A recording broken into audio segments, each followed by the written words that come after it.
The Andy Pollin Show. We got to go after this with everything we got, thinking they're going to come with everything they got. I'll start off by saying I'm bored, I'm broke, and I'm back. The Andy Pollin Show on ESPN 630 starts right now. Oh, May weather in late October, we will take it. Temperatures in the high 70s today, supposed to be in the 80s on the weekend. Yeah, not too bad. I know. We're going to be cold soon enough. Busting out the winter jackets. Probably due for quite a bit of snow this year because we haven't had much in recent years. But enjoy it while you can. Really nice. Leaves are changing color, and the thermometer's going up. Strange. All right, we got a lot to talk about today with the Phillies going out last night and a promise that was made by someone I consider to be a friend, former co-worker at WFAN, one of the legends in the history, not just of sports radio, but radio. And I think a really good guy, a mensch, who made a promise, which we'll see if he follows up on. I hope he does not, because I think he's great at what he does. But we'll get to that after what happened to the Phillies last night. Also, Joe Thomas was on yesterday on the Rich Eisen show. And all this talk about the Tush Push that the Eagles are using so effectively. He's a Hall of Fame offensive lineman for the Cleveland Browns. And while he played on the side of the ball where the pushing goes on, he's got an answer as to how to stop the Tush Push. We'll get to that later this hour. Also have an in-studio guest today. We don't often have in-studio guests, but we have one today, Biagio Ali Walsh. And the Ali is important there because he is the grandson of Muhammad Ali, and he's a cage fighter. And he's going to be in town next month fighting down on the wharf. So that's a cool thing. We'll talk to him about not just his career, but I want to know a lot about his grandfather, who remains one of my all-time idols. And I've said this many, many times over the years. The greatest sporting event in my lifetime was Ali Frazier 1. The build-up to it, the fight itself, and the impact that it had on the culture was just enormous. And he's too young to remember that. It happened long before he was born. He's 25 years old. But for me, it's one of the touchstones of my life. And I can't wait to talk to him about that and other things. Mike Locksley talked yesterday, the Maryland coach. They're playing Northwestern this week, which is no big deal. But Kevin Sumlin, who he hired this year, looked like a great hire. Sumlin had been the head coach at Texas A&M, and he was going to help him run the offense. And he got arrested over the weekend in Tampa for DWI. And Locksley has, I guess, suspended him. He didn't use the term suspended, but he's not with the team, and he says appropriate punishment will happen. I didn't say what that was or when he might come back, but it sounds like his days are over with Maryland, and Maryland needs a rebound win after a bye week this past week. They're, again, at Northwestern on Saturday. And also, we'll get to this next hour, it was 59 years ago today that we had the original NFL blooper. And NFL Films has made these legendary, but the first one that anybody can really remember, maybe there was one before this or a couple before this, but probably the original blooper was Jim Marshall running the wrong way for the Minnesota Vikings in a game against the San Francisco 49ers.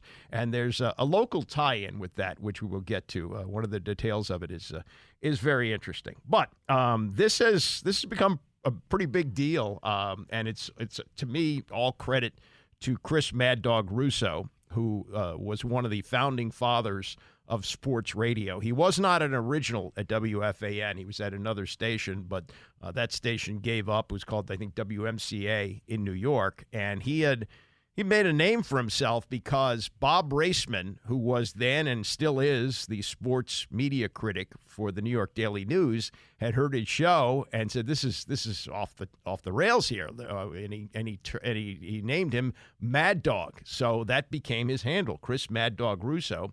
And when WMCA gave up their talk format, Russo wound up as a part-timer at WFAN and eventually paired with Mike Francesa to become the greatest sports radio team in history. At their peak, they were earning millions of dollars. There's a 30 for 30 that was done on ESPN about them, and he is still a big factor in media. He has his own channel on Sirius XM, Mad Dog Radio. He does a show on the MLB network called High Heat, and he's kind of had a renaissance in the last couple of years as he's been a regular with Stephen A. Smith on his show in the morning. And Russo's the originator of that. Stephen A.'s act, it's his original act, but the germ of it came from the way Chris Russo did his radio show back 35 years ago, and he's just terrific. But he made a promise going into the last two games of this series between the Phillies and the Arizona Diamondbacks. Now, you know that the Diamondbacks won only 84 games this year. They are, as Chelsea James writes in her story today in the Post, this year's Washington Nationals. The Washington Nationals of 2019, who were once 19-31 and went on to win the World Series. So nobody's believing in the Arizona Diamondbacks. The Phillies at home look awesome. The first two games, they stomped Arizona. It looked like this was going to be a sweep. They lose all three games. They lose two out of the three games at Arizona. So now they got two chances to win one at home, and they wind up losing both games. This was Russo going into Game 6 of this series at Philadelphia, and what he said on his radio show. I've been wrong in Arizona from day one. I'm stunned they beat Milwaukee. I thought they'd get swept by the Dodgers. I never thought they'd even go back to Philly for a Game 6. I'll try it one more time. I would not be stunned if they won tonight. I would be floored. And I'll say this right now. I'll say this right now. And Bob Raceman, write it down. If they win the next 2 days, they win the next two games and win this series in 7 games, if they win, I will retire on the spot. Well, haven't heard anything yet, but that was his promise going into Game 6, which they lost, and then, again, lost last night 4-2 as the Diamondbacks advanced to the World Series. Before last night's Game 7, Torey Lovullo, who is the manager of the Diamondbacks, you really have to know your baseball to know his name. He was talking to the media before the game and actually did address this. A lot of managers would have said, well, it's just hype. No. Lovullo, he knows Mad Dog, and he took it on head on. This was Lovullo before Game 7 last night for Arizona playing the Phillies to get to the World Series. That type of stuff is kind of entertaining to me because I know that Mad Dog has a show and he's got to do his thing. But I would love to see him quit if we won today. You know what I mean? But there's nothing better than a wise guy New Yorker saying something and then having to chomp on those words. So that's how I'm processing it, and it'll be great. He's a friend of mine. I love Mad Dog. And I know that he's going to end up hearing this, and I didn't want to really get into this, but I did. And we have a little thing going on about it, and I think you just internally use it as motivation. You have a sense of pride when you play this game. Like, you want to do your job to the best of your ability, and you want to help your team win a game. I want to manage these players the best way to help us have the best outcome. I am extremely motivated at the end of the day on my own. But when you can prove some people wrong, and we all walk around with chips on our shoulder, and I guarantee everybody in this room has been told by somebody that they couldn't do something, and it led you down this road to be great. So I know that there's an underwriting theme here that we, A, don't deserve to be here, B, that we're going to get our butts kicked, and C, there's bullies all over the map, all over the National League that can manhandle us.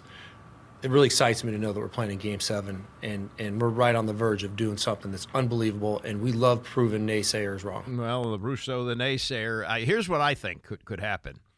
If the Diamondbacks win the World Series, Russo will speak at the parade.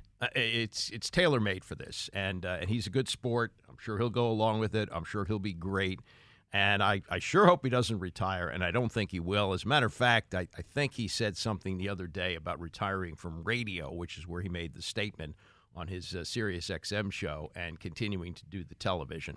And look, several months ago, he was interviewed. I forget who did the interview. It might have been Jimmy Traina, where he talked about, he's in his mid-60s. His kids are grown, and they're spread all over the country, and he'd like to spend some time with them. So he may cut his schedule back after the Super Bowl anyway, but it's made for a good side story on this. And if I were running Major League Baseball, And if I were running one of the television networks that televises baseball, like ESPN or Fox or even TBS, I would hire Russo. I would put him on the games because he's got that great passion for baseball. He didn't say this because he's just a baseball hater and looking at the Diamondbacks going, yeah, if they win, I'm going to retire. No, he knows the game. He knows the players. He studies baseball. He loves baseball. So, again, I hope he sticks around, and I think he's terrific at what he does. Now, let's get to another aspect of this story, the Phillies going down in 7 games. Really, it's unbelievable how much they collapsed. After scoring 10 runs in Game 2, they scored a total of 4 runs in 3 of their losses. They went 1 for 10 with runners in scoring position in Game 7 and tied for the 5th worst batting average in a winner-take-all game since 1990. And one of the failures was Bryce Harper. Now, let's go back in time.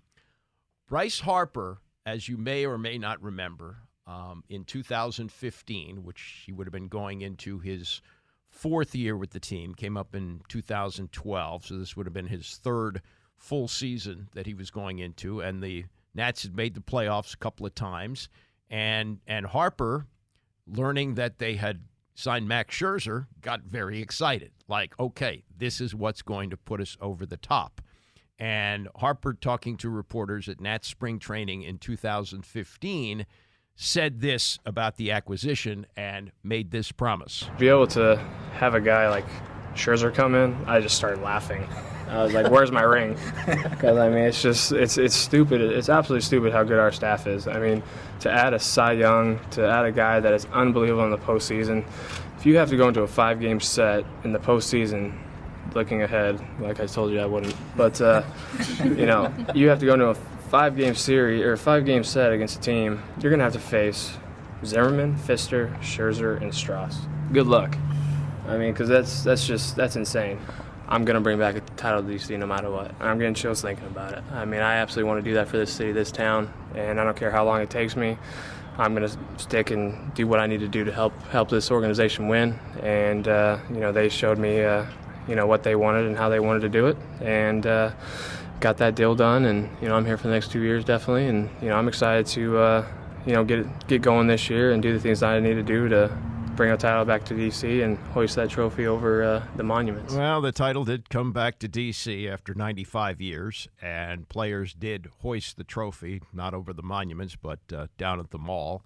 Only Harper wasn't a part of that. In fact, in 2015, they not only didn't get their ring, they didn't make the playoffs that year. That's the year that ended with Jonathan Papelbon choking Bryce Harper and teammates doing little to stop it. And then 2016, 17, and 18, they don't advance in the playoffs. Harper becomes a free agent and signs with the Phillies. Now, look, I'm not a Harper hater because I'm happy that he turned down the $300 million offer from the Lerners to stay because they were a better team without Harper the way it worked out because of the acquisitions they were able to make without that salary. And Juan Soto was ready to step into his spot. So I'm not a hater. And actually, I was kind of hoping to see Harper back in the World Series as he was last year. But they're going to get there, and he shoulders some of the blame. 4-2 game.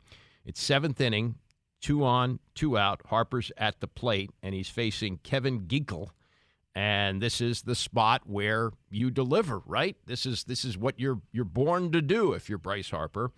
And he flied out to the outfield. He said he missed the barrel by 1/10 of a second, and had hoped to jack it out, but was unable to do that. And then said this to reporters in the clubhouse after the loss: Just devastation, for me personally. Just, I feel like I let my team down, and letting the city of Philadelphia down as well. That's a moment I feel like I need to come through and. Yeah. Letting the city of Philadelphia down? Well, yeah, I guess so. If you want to shoulder that much of it. He went 0 for 4 last night, did strike out as well. But I think some of that is born of his saying how much he loves Philadelphia. And he wish he would have played his whole career in Philadelphia. Okay. there were some good times here too, and he was embraced by this city. And he did a lot for baseball here. There's no question about it. I mean, even some of the things he did outside of the competition on the field, like winning the home run derby. He promised he would participate in one here, and he did, and won it, and that was a cool thing. But, even though he hit some big home runs and so forth in playoffs, he did not shoulder this team and deliver on his promise to hoist the trophy over the monuments in D.C. Not all his fault. No, not at all. And again, I think the learners understood that he was going to walk, that Scott Boras was going to try and bleed every nickel he could, which he did. He finally got him up to $330 million so he could pass Giancarlo Stanton for the biggest amount of guaranteed money. That was soon surpassed by Mike Trout, who blew by him. But he got that done, and the learners knew that was going to happen. And more importantly, they knew that they were going to move Juan Soto into that spot, and he was ready to do it. And Soto came up huge in the postseason in 2019. So it all worked out well for the Nationals as far as I'm concerned, and I don't have any ill will for Bryce Harper. He gets booed when he comes back to Nats Park. Okay, that's partly shtick. I don't think that's a big deal. I really don't. Philadelphia not booing him, well, good for them, because that's the city that boos everybody. That booed Santa Claus. And he's found a home there, and that's wonderful. But once again, in a position to deliver on a ring, he's unable to do that. And now we are, 11 years, 12 years into his career? He's not a young man anymore. He's 31. He's in his prime. He's probably going to have maybe 4 prime years left. And the Phillies, they're willing to spend money, so that's probably not going to be an issue. But what will happen while he is still in his prime? Will he be able to do it? Will he be able to do what he thought was a pretty much a done deal 8 years ago when he said, "Where's my ring?" Well, 8 years later, in 2023, Bryce Harper is still asking the question, "Where's my ring?" The Tush Push. Joe Thomas, Hall of Fame tackle with the Cleveland Browns, knows something about offensive line play, but also knows how to stop good offensive line play, like the Eagles have on their way to getting all these first downs on 4th and 1 with the Tush Push. You have Joe Thomas talking to Rich Eisen yesterday with his suggestion how you could stop what is the most talked about play in the NFL. We'll get to that and more as we continue. It's the Andy Pollin Show, ESPN 630. The Andy Pollin Show on ESPN 630, the sports capital. We got Tony coming up at 11 o'clock, and it just seems like it's maybe every 10 years that we have one of those guys come along, one of those NBA players where it's the most anticipated debut since when? Well, since the last one. And, you could talk about, of course, what happened with LeBron James. I think the Yao Ming debut, that was a lot of curiosity.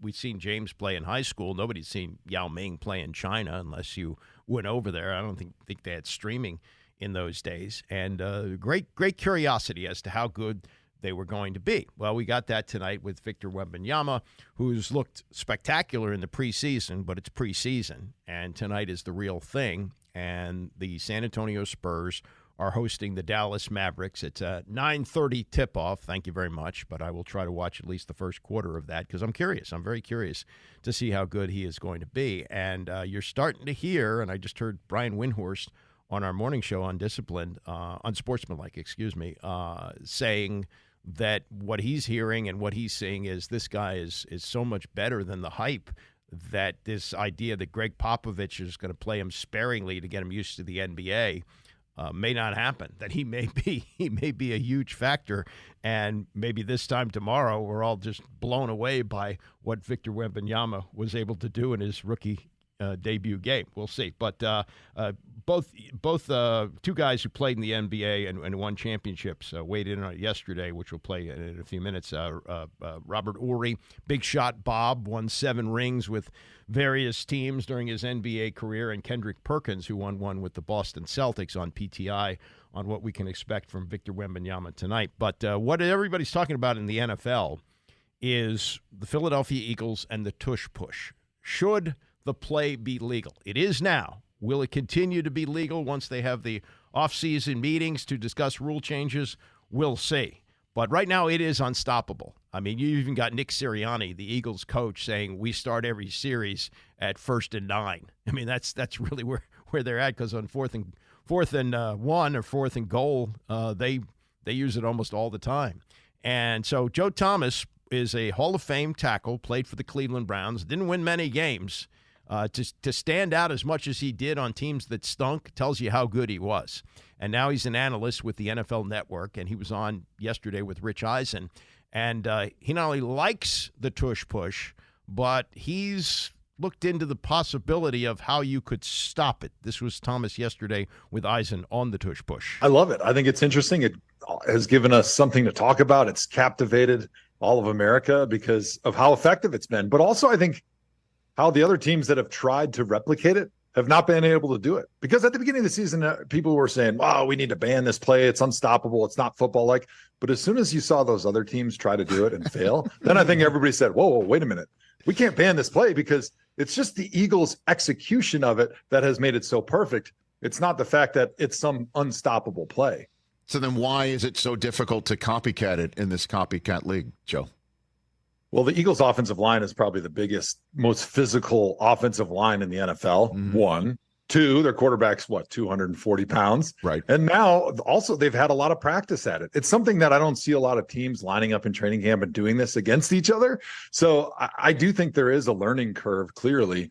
And the ability for the Eagles to have executed it properly a bunch of times in game-like scenarios where you're going live, I think it gives them the understanding of like the little minutia of the technique that it takes to be able to execute a play that's only trying to get a foot or two.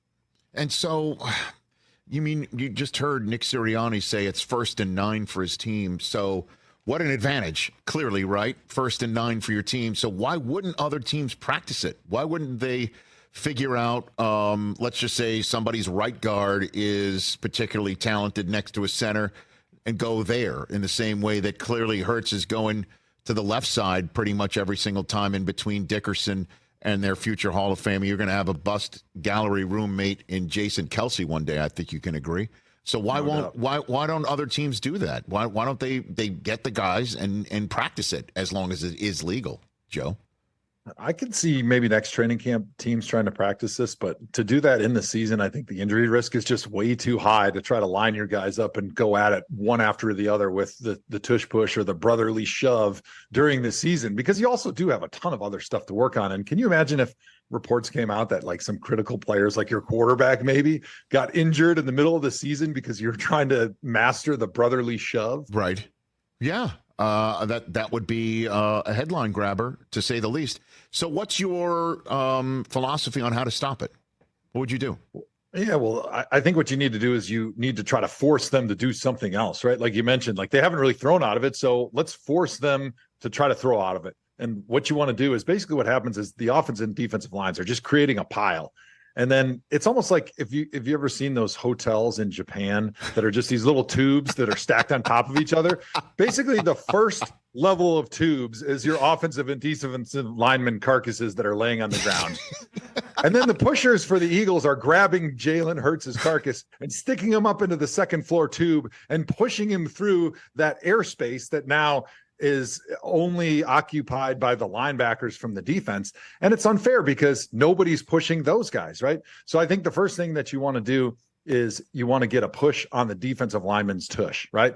So you line up like they used to do with the field goal block, where you get your linebackers behind and they're actually pushing the tush of the defensive lineman in front of them, right? So you have pushes going against each other. So you're trying to create a pile and maybe at least stop the surge from the Eagles offensive line. And then the guys, as soon as things get stopped and you see Jalen Hurts getting pushed over the top, that's when those linebackers need to push Jalen Hurts back, right? But most importantly, you need to put players on the edge to be able to spike down as quickly as possible to knock the pushers off of Jalen, because that's really the key to this play. It's not that Jalen is able to keep his legs moving and work his way over the top. It's that he's actually getting his body pushed over the top of all these bodies that are laying on the ground. So what you need to do is go and tackle the pushers. And I know people will say, well, it's holding, you're not allowed to tackle a blocker.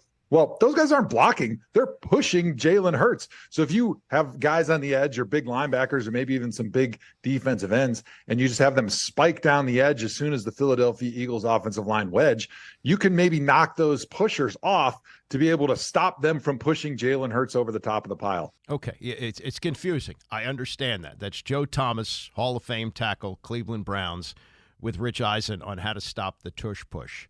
But the gist of it is this, and he makes the analogy of those hotel rooms in Japan where there's such little room that they basically stack tubes on top of one another, and you got a little cubby where you go in with a bed and, you close it, and that's where you sleep.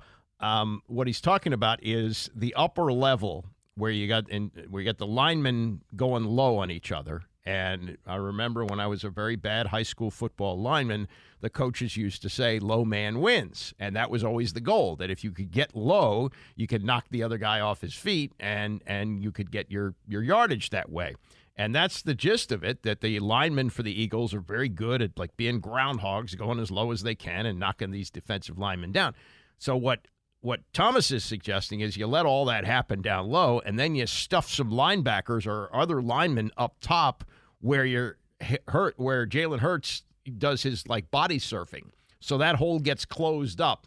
So there's a lot of pushing both ways. Again, it's as even Thomas admits, it's conducive to injury. That's why you can't even practice it. But until there is a serious injury on this, and I haven't heard of one yet, and even though Hurts is supposedly playing with a bad knee, he's still playing and will play here on Sunday when the Eagles come to town. It's something that the league has not stopped yet, and I think they're kind of ambivalent about stopping it because of all the attention that it gets, that people you either love it or you hate it, and that's passion either way, which the league welcomes. That means more people are talking about the NFL, and that's their goal. Get more people talking about it, get more people watching it. Not that they need many more people to watch it, but the more the merrier and the more the money. So there's that. But I think he may be onto something. I think he's a little biased because he's a former offensive lineman, and they really get into this stuff about going head to head with defensive linemen and so forth. But it's an interesting thought, and I'm sure we're going to see it on Sunday when the Eagles come here as 6.5-point favorites. We'll see what happens with the Rule 2 in the offseason, what they're going to do. What's clearly going to happen in the offseason, though, is they're going to change the kickoff rule again. And they tried something new this year, and it has not worked at all. In fact, it's gone in a way that's basically made the kickoff return obsolete. Guys who made careers of this, they also returned punts, but they were kickoff return specialists. Brian Mitchell and Devin Hester, one or both, may wind up in the Hall of Fame one day. They were that good. If they played in today's game, yeah, maybe they return punts and they might be good at it, but there aren't any kickoffs to be had anymore. And so what they did in the offseason was they put in the college rule that if you fair catch a kickoff inside the 25-yard line, you get it out on the 25. Well, they thought, the kickers maybe, try and pop it up high and maybe, try and prevent a return. But what the teams are saying is, forget it. It's not worth the risk. Just kick it out of the end zone. And most of these guys, especially since they moved the kickoff line up, used to be at the 30, now it's at the 35. They can all kick it out of the end zone, which is what happens. And so now kickoff returns are way down to the point, and here are the numbers that Mark Maskey has in the Post today. Only 18% of kickoffs this year have been returned, 191 returns among 1,059 kickoffs. Last season, about 38% of kickoffs were returned, and league leaders previously said they expected around 31% to be returned. So they were expecting 31%. They're getting 18%, and kickoff returns are down less than half of what they were a year ago. And they're down, I'm sure, from whenever they moved the kickoff line from the 30 to the 35-yard line.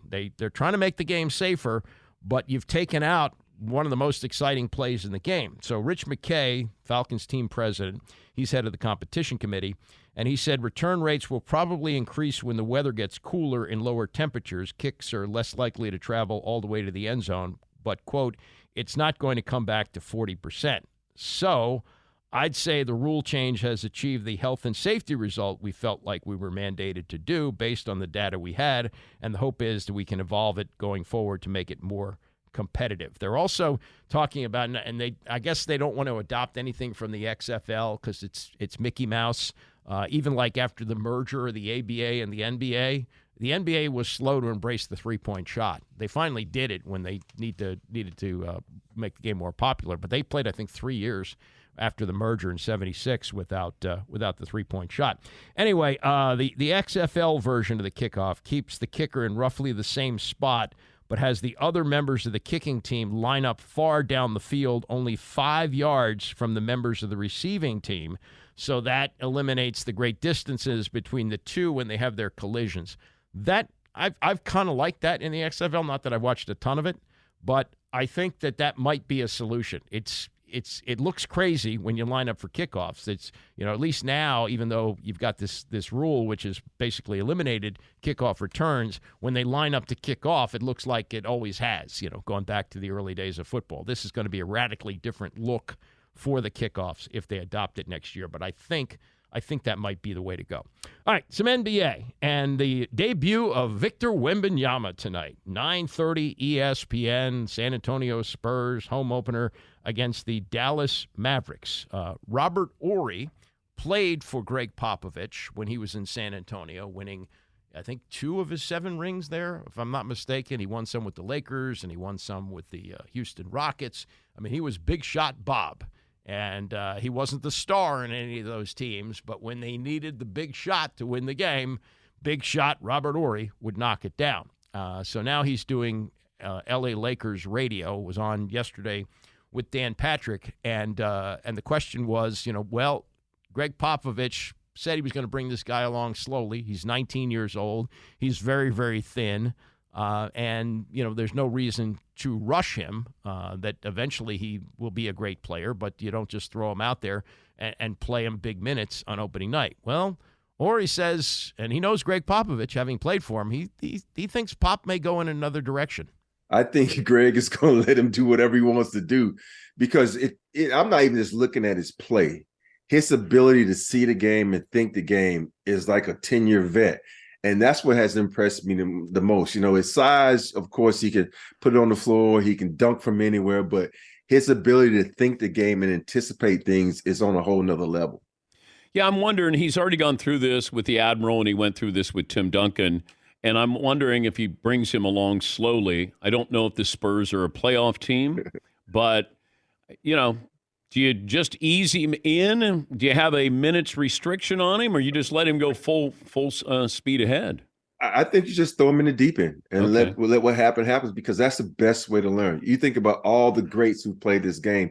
They started out rookies playing almost 70 games a season. They learn by fire, and I think that's best for him. I know everybody thinks Pop is the one that started this thing of resting players, but this guy is young. I know he played a lot of minutes overseas, but hey, he can play, make sure he tells the trainer staff and Pop how his body's feeling so he doesn't get injured, because, as rookies, we think we can play all 82, but sometimes the body says no, no, no. But also, I'm watching, he's going to lead the league in block shots. He's no doubt. He can be a rim protector, and he can also protect the three-point line by taking one step. What's it like to play against somebody who's that tall?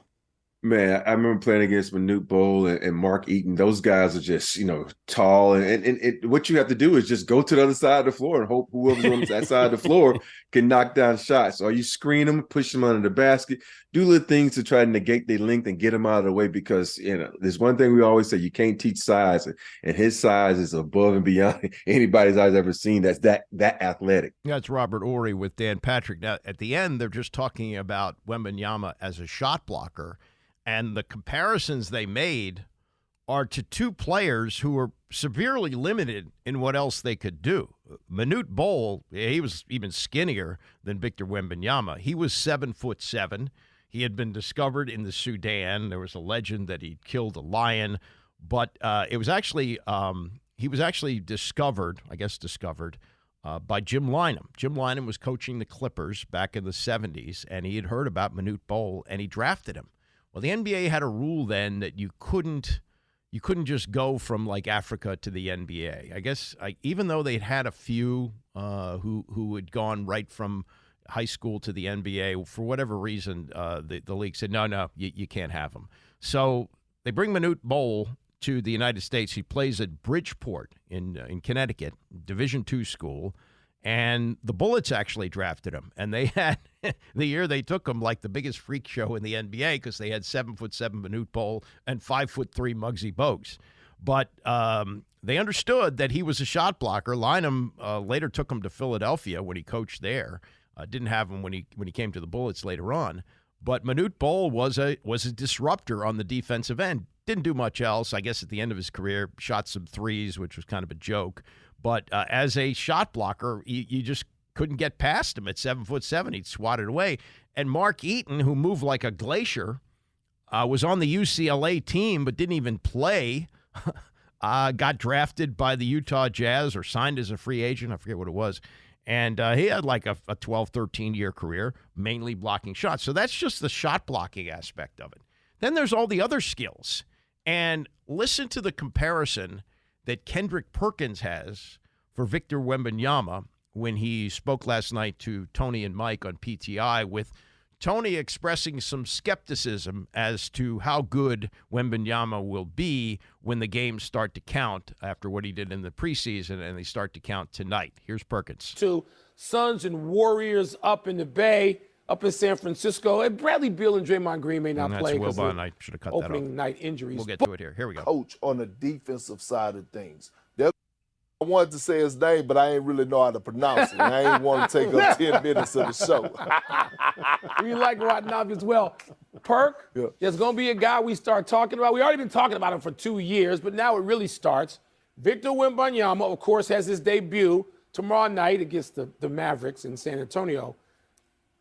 Perk, Tony's a little skeptical still. Tony keeps saying, hey, wait a minute, I don't care about preseason. Let me see regular. I'm not skeptical at all. I am a believer, even if it is preseason. Matter of fact, I have Victor Wembanyama winning Defensive Player of the Year.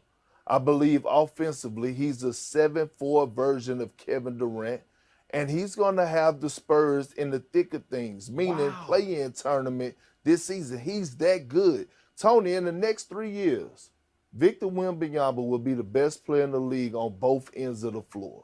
And he's going to make a serious impact this season. He's the real deal. All right, so I'm sorry I edited that so poorly, but the gist of it at the end is that Kendrick Perkins says that Victor Wembanyama is a 7'4" Kevin Durant, who's 6'11", 7 feet maybe, and has been one of the great stars in the NBA and one of the great stars of all time. That's how good he is. So he's taller than a 7-foot superstar. And you've got Perkins saying he's good enough to keep a team that's clearly in a rebuilding stage because they were bad enough to get the number one pick to get Wembanyama, that he's going to keep them in the mix. They may get in as a play-in team. And within 3 years, he will be the best player in the NBA on both ends of the court. I'm not so sure we've been able to say that about anybody since Michael Jordan. And Jordan was not a big man. So Jordan at 6'5", 6'6", whatever he was, and Wembanyama at 7'4", who handles the ball. Have you seen him dribble? He can handle the ball. He can shoot threes. This is very intriguing. Now, we may find out at the NBA level he's going to get shoved around and won't be able to do what he's been able to do in the preseason. But the glimpses we've had of him so far have been spectacular, and really looking forward to staying up as late as I can tonight to watch him play in what is a 9:30 tip-off. Wizards also get started tonight, and be interesting to see what they do this year. With they won't use the word rebuild, but they have some players who are going to be fun to watch. Kyle Kuzma and Jordan Poole, they're going to fill it up. They're going to score a lot of points, and they could be a team that scores a lot but gives up a lot, but at least will be fun to watch. And they get started tonight at Indiana. Stay with us. We're coming right back. It's the Andy Pollin Show, ESPN 630. The Andy Pollin Show on ESPN 630, the sports capital. We got Tony coming up at 11, and we have an update on Chris Mad Dog Russo. If you missed the beginning of the show,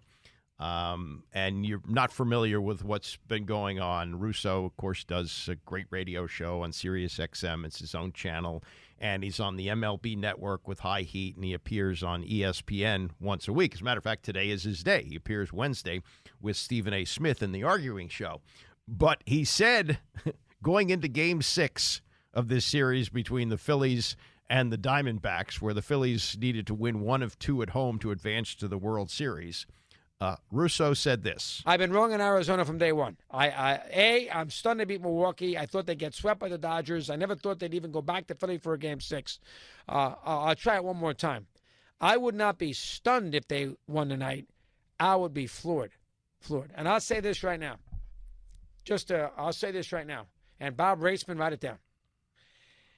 If they win the next 2 days, they win the next 2 games, and win this series in 7 games, if they win, I will retire on the spot. Well, that didn't quite happen, and I'm not going to rip him for it because I love him. I think he's great. But he was on the Howard Stern show today, Russo, and he said he's not retiring or quitting. Howard says that to own up to it, he thinks that Russo should put on a Diamondbacks bikini in public and hold a sign saying, "I'm a dope and a liar." So he's a good sport about it, and it was all fun and games. And now Arizona is in the World Series. The Phillies are not. And as I suggested earlier, I think it's quite possible that he'll be invited to speak at the parade if the Diamondbacks win the World Series, which, by the way, gets underway on Friday. So we will have coverage of all the World Series here on ESPN 630. We are your home for the World Series, and our coverage will start at 7 o'clock for the 8 o'clock game on Friday night. It'll be Friday, Saturday. I think Sunday is a travel day. I'll have to look at the schedule, but definitely starts Friday, and it'll be at Texas. So Arizona goes to Texas on Friday, and we've got the games right here on ESPN 630. Maryland, off a bye week, is going to Northwestern on Saturday. That's a game that they really need to win. They've had 2 disappointing losses. They had the lead at Ohio State, coughed that up, got blown out there, and then losing the homecoming game to Illinois on the 14th was, as Mike Locksley said, that exposed us. They had a lot of injuries. They've had time to heal up. But he had one of these off-the-field things, which is what Locksley has tried to shore up since he got to Maryland. I think he's got the program on the right track. They've been to bowl games the last 2 years. They won the bowl games, and I think every year they should be a team that wins 7 to 9 games, and they're on track to do that at 5-2, but they got to get back on track this week, and this is not helpful. Kevin Sumlin, former coach at Texas A&M, was hired this year to be co-offensive coordinator and tight ends coach. And he was in Tampa over the weekend, I presume recruiting. I don't know, but I think that's probably what he was doing. Was arrested at 12:40 a.m. Saturday morning at a racetrack gas station on Route 301 in the Hillsborough County. And police say that Sumlin refused a breathalyzer, was released on $500 bond. The charge carries a maximum sentence of 6 months in prison. And as Mike Locksley opened up his news conference yesterday to preview the Northwestern game, he made a long statement which included this about the Sumlin situation. We're aware of the charges. It's disappointing. You know, as coaches, we have to set the example and model the behavior that we want our players.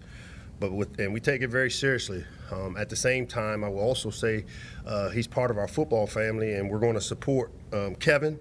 You know, to me, it's a personnel issue that will let the personnel and our kind of what we've done in the past kind of dictate how things play out. Now, Locksley's been around long enough to know that wasn't going to suffice, making a statement before he opened up questions to reporters, and naturally this was one of the questions. Is Kevin Sumlin with the team this week? He is not. Do you expect him back anytime this season? You know what? It's a personnel decision.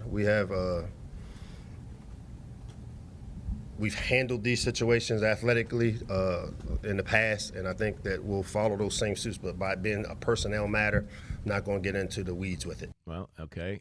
But there was one more question, and I do credit Locksley for answering, but this was the final question about the Sumlin situation. Do you anticipate any disciplinary action for Coach Sumlin? Of course. Okay. And any specifics on what that might be? it's the personnel issue. I'm not going to get into the weeds with it. So you can ask me a million different ways. In personnel issues, I don't put it out what we do to our players. I don't talk about what we do with our coaches. It's a personnel matter. It'll be handled. If you look at the track record of what we've done in the past, you can probably have an idea of what will take place. I would guess that that's it for Kevin Sumlin at Maryland. I would think he'll be suspended for the rest of the year, whether it's with pay or without pay, I don't know. But I would think that given his experience coming to Maryland, at being a former head coach, that Locksley was doing with Sumlin what Nick Saban had done with him. You know, he went through Saban's program to get rehabilitated and to get back on track. And not that I'd known anything or there was anything necessarily about an alcohol problem with Sumlin in the past.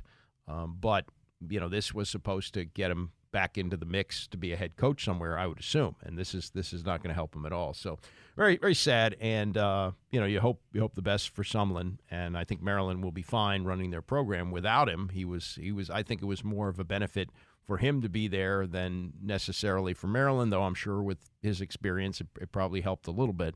But that's probably going to be it for him. Now, there's the other story. And Maryland in a couple of weeks is going to play Michigan, more than a couple of weeks. November 18th is when they come to College Park. And they're in the eye of the storm right now. If you've been following this reporting about what's been going on with the sign stealing and how there was a sophisticated system allegedly by a low-level assistant who would buy tickets to games of opponents that Michigan would play and buy tickets on the 45-yard line each side of the field and had sophisticated video recording equipment to pick up the signals. It was like, you know, basically Spygate on steroids, where the Patriots, when they were doing it, were stealing signs from the other team while they were playing them. This was a sophisticated scouting system that went throughout the Big Ten and even into the SEC, some of the opponents that Michigan would play. And we'll see what the punishment is going to be. I would imagine that it's going to be severe, that they'll have to vacate wins. I don't know what that means for the future of Jim Harbaugh at the University of Michigan, but I would say I won't be surprised if he's out at the end of the year, goes someplace else. So Locksley yesterday at the news conference was asked about what the investigation means to him that's going on with Michigan and his feelings on it. I was surprised because, I mean, I didn't know anything about it, didn't bother me. I mean, it goes on in college football now, maybe not as elaborate as maybe that, but I'm saying, you know, we're a team that's a no-huddle team, so we signal a lot. We have all types of anti-spying techniques where we switch who's the lead signal guy, who has what. It's not anything that I knew about. Don't know if it had any effect in anything we've done. Knowing what you know and knowing that you play them later next month, will that cause you to alter the way you do differently? Yeah, we'd have to. We'd have to decide whether we want to wristband things, whether we change our signals based on if someone has them. You know, those things do come into play, but I'm more concerned about Northwestern than I am worrying about Michigan down the road. Okay, so yeah, it's a big win for them if they can get it this week against Northwestern, because they automatically become bowl eligible with 6 wins. And, you know, I think Maryland being a bowl team 3 straight years, where they have been in the past, where they've gone years and years and years without making a bowl, I think that's pretty good. But this is something else to throw in the mix, and I'm sure by the time they get to that game on November 18th, a little less than a month from now, we'll have some more idea of it. But this thought that maybe they'll be able to ramp this up quickly enough to conceivably, and I don't think there's any chance it happens, but conceivably they could prevent Michigan from playing in the playoff. Now, they may determine their own fate depending on what happens against Ohio State in the Big Ten championship, but right now they're undefeated. They're in the mix. They were in the playoff last year, and if they get through Ohio State and they get through the Big Ten championship game, there's no chance they won't be in the playoff as the Big Ten champs undefeated. I mean, that's going to happen. The question is, you know, how it plays out, and could it be if they go on to win the national title, and they could, because Georgia's not as good as they were last year. If they go on to win the national title, you know, do they vacate it? I don't think that's as big a deal anymore. We've had it happen. We had it with USC, but now that they have the playoff, I guess it makes it a little bit more emphatic that they are national champions, that you actually decide it on the field. But it's clearly a bad look for Michigan and a bad look for Jim Harbaugh. Speaking of bad looks, the Washington Commanders now at 3-4.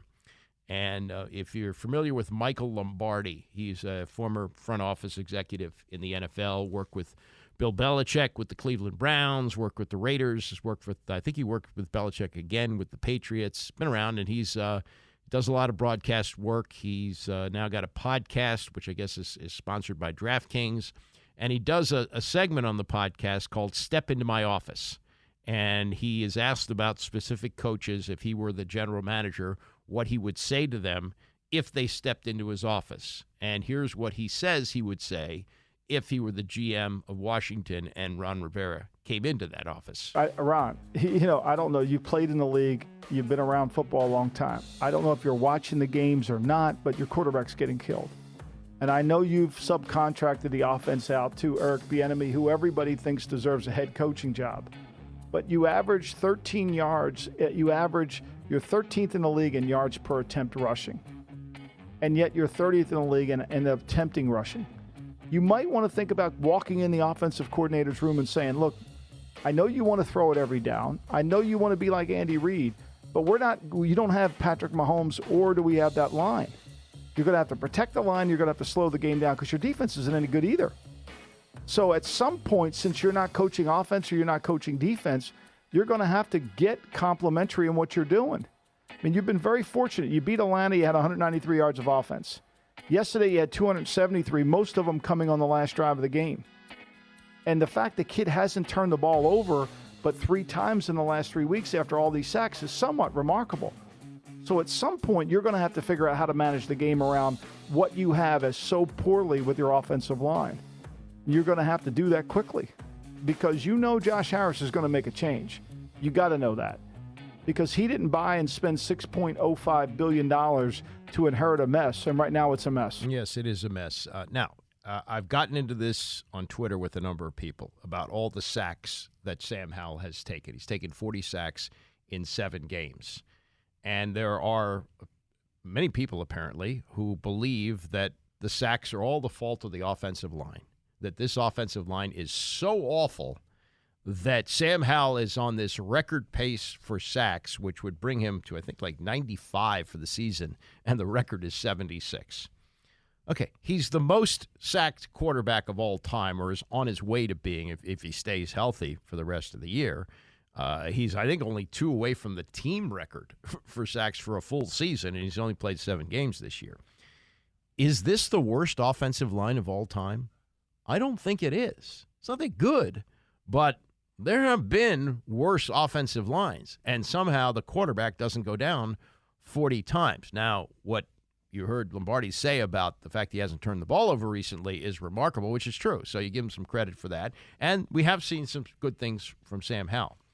But Neil Greenberg, who's the analytics guy for the Washington Post, he writes a lot about statistics, has a column which lays some of this out and supports some of my thinking that these sacks are not all necessarily the offensive line's fault. Certainly some of them are. It's not a good offensive line. It's an offensive line that got beat to shreds by the Giants on Sunday, who were blitzing more than half the time. Okay, that happens. But let me read you some of what Neil Greenberg writes today, and I'll have my comments on these numbers. He said, a scan of metrics after 7 games reveals a disturbing reality.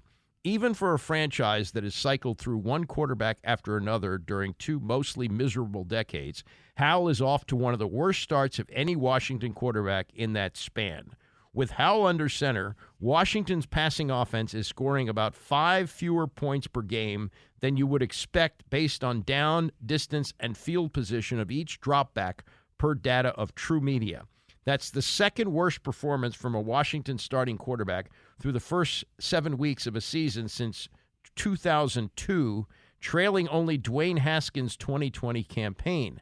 Howell ranks 25th in expected points added, or in this case, subtracted per game among qualified quarterbacks in 2023. So you remember the 2020 season with Dwayne Haskins. That was his second year in the NFL. That's when Ron Rivera came in as the coach-centric coach of this team, as appointed by Dan Snyder, and agreed to see what he could do with Dwayne Haskins, who had been picked 15th the year before. The coaching staff didn't want to have anything to do with him. That's one of the reasons Jay Gruden got fired after 5 games. And it was Rivera's job to see what he could get out of Dwayne Haskins. So he started him the first 4 games. And he did put up some numbers, and I don't remember him going down as often as Hal did or has in these past 7. You don't remember that, but okay. So this is the worst performance per dropback since Dwayne Haskins, who may have been able, sadly, never got the chance, may have been able to become a pretty good quarterback once he got to Pittsburgh. But by the end of that season, Rivera had enough and just cut him. Didn't even keep him around as the third-string guy, even though he was under contract. He said, get him out of here. So, more from Neil Greenberg. True Media estimates that sacks of Hal have cost Washington more than 8 points a game, the worst figure among any starting quarterback this season. He's on pace to shatter the NFL record for sacks taken in one season. It's Derek Carr, who was sacked 76 times in 16 games in 2003. Hal has been sacked 40 times in 7 games, is on pace for 97 in 17 games. Almost 100 sacks over the course of a season when the record is 76. Whew. Wow. Now, here's where we get into the numbers of whose fault it is. Pro Football Focus assigns 15 sacks to Hal, creating his own pressure, 16 to the offensive line, and 9 to other things such as coverage sacks or early pressure causing a cleanup sack. So, not that 25 sacks after 5 games or 7 games is any good, but what he's saying is 15 of the sacks are on Hal. So if you remove those 15 sacks, it's 25 sacks over 7 games, not 40. Now, quarterbacks all the time create their own sacks. I'm sure the greatest of all time. I'm sure Tom Brady created his own sacks from time to time. But these are numbers that maybe don't tell everything, and people don't want to believe them, but they're numbers that show you that Hal shares some responsibility in these sacks. It's easy to sit and watch a game and go, oh, my God, he doesn't have time to throw.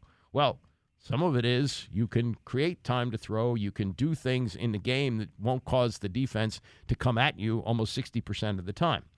More from Greenberg. At the least, Hal and the offensive line share the blame, although it is worth noting that Hal's sack problem is not isolated to the pro level. Again, this was a problem that he had in college, and that's probably why he dropped to the 5th round.